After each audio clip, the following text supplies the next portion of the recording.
Hello साथीहरू, आज चाहिँ हामी घुम्न आएको दिपीनगर रमाइलो छ। यहाँ बाबुहरू खेल्ने ठाउँ, पिकनिक खाने ठाउँ पनि रहेछ। बाबुहरू यहाँ हुनुहुन्छ, उहाँ चाहिँ मेरो देउर बाबु।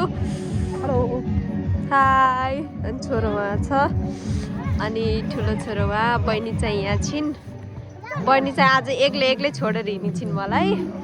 अब म बोल्दिनँ, रिसाइछु।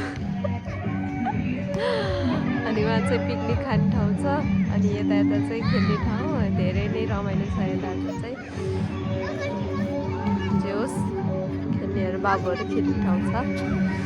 अनि उहाँ चाहिँ मेरो देउरानी, उहाँ चाहिँ मेरो छोरा। उहाँ चाहिँ बल खेल्दै हुनुहुन्छ सबै साथीहरू चाहिँ।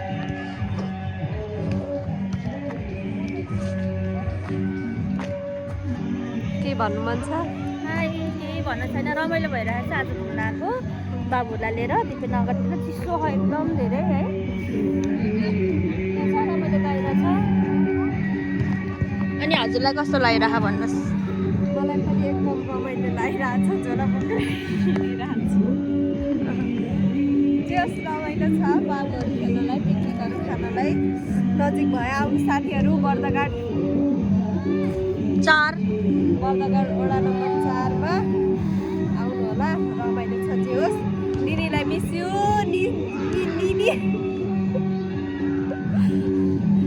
हामी त घुम्न आयौँ के एक्लै छाडी यहाँको वातावरणहरू पनि एकदम रमाइलो छ। जे होस्, जाडो भएर चाहिँ अलिक कठरिएर हिँड्नु परेको अवस्था हो।